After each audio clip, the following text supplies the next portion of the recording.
It's Neil O'Rourke, yeah! Hello. Thank you. Yes, I'm from Ireland. That shouldn't be a problem. Just means I might pronounce some words slightly differently. Like since moving to England, I've noticed a lot of people here don't pronounce your R's, like get a drink from the bar instead of bar, or put the emphasis on a different part of the word. So some people they say like controversy instead of controversy. Or I say some words a bit weird too, like fine. How are you? I'm fine. Instead of saying lonely, I say fine. You know, it's just really subtle differences like that. I grew up in Cork in Ireland, and I never felt like I was on the same page as Cork because Cork has a butter museum, and like, I don't mind that there's a butter museum. It's just I never really had a passion for butter. I had a passion for comedy, but Cork only had one comedy club, which meant there was an equal number of comedy clubs as there were butter museums. As a result, one comedy club, that is not the same as one butter museum. One comedy club in a city, that's not a lot of comedy clubs. One butter museum, that is loads of butter museums. That is way above average. And then that one comedy club, it burnt down, which meant that there were now more butter museums than there were comedy clubs.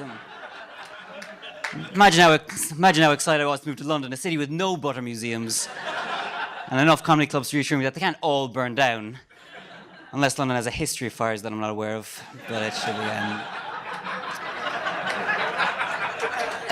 be. Despite this, though, I still stayed in Cork for uni, and I knew I didn't feel like I was on the same page with the people in my uni course either, because I did a really laddie course. All the guys in my course were really laddie lads. I knew I was never going to get on with them, possibly because I referred to them as laddie lads. Might have been my fault. But I decided the way I was going to connect with them was to give myself like, a laddie alter ego. And I decided that this alter ego would be called the business. And the business would only refer to himself in the third person. When doing so, it double thumbs his own face. And basically just use as much businessy buzzwords as possible. So people would say things like, how are you? I'd say, business is always making a profit. You up for coming out tonight? I'd say, business hours are all hours. But no one got that I was joking. Everyone thought I was just some dickhead who called himself the business. And my friends did not take up for me. A part of that might have been because I decided that the business would refer to his friends as employees. But a lot of resignations the day I sent that memo out. I also decided if I ever got a girlfriend in uni, I was going to introduce her to people as the business. It was quite hard to get a girlfriend in uni when everyone thinks you're some dickhead who calls himself the business. So to remedy the situation, I went to, or the business rather, went to this networking conference, or as everyone else there was calling it, a house party. And at that house party, we were playing beer pong, and business was on a roll. I got about 4 or 5 cups in a row, but in doing so, I'd isolated one of the cups. There was a crowd of about 10 people watching, and one of them said, oh, he's isolated one of the cups. That's going to be an issue. And I looked up and made eye contact with a really cute girl and said, that shouldn't be a problem, and casually threw the ball, and it landed right in the cup, all while maintaining eye contact with the girl, which would have been the coolest moment of my life. But I immediately undermined that moment by going, just another day in the office for the business. She was not impressed. She said, who the fuck is this guy? And my beer pong partner was basically the only guy on my side at this point, just said, hey, he's the business.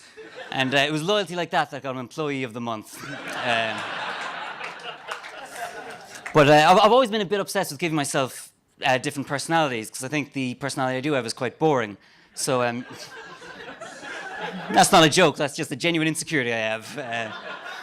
I'll take it as you laughing at the idea if I could be boring. You're a very kind audience. But I remember when I was 6, I decided it'd be more exciting if I became a bad boy. So me and my friend Tom, we set up a bad boys club, and we called it the Bad Boys Club.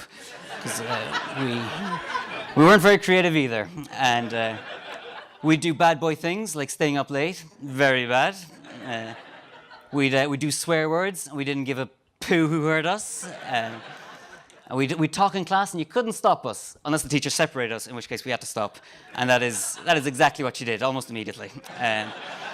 But other boys in class had already seen us being bad, and they wanted to join Bad Boys Club. But we didn't have an initiation process ready. So when my friend Ben asked to join, we just said, yeah, you can join. We have to do something bad. So my friend Ben, at 6 years of age, put a brick through a car window. The brick hit the window, and he turned to us and yes! We went, no! Way too bad for Bad Boys Club. He immediately became president. We resigned in one swift moment. So I didn't feel like I belonged in Cork, my own uni course, or not even my own Bad Boys Club. I'm fine, but you've made me feel very welcome. So thanks very much.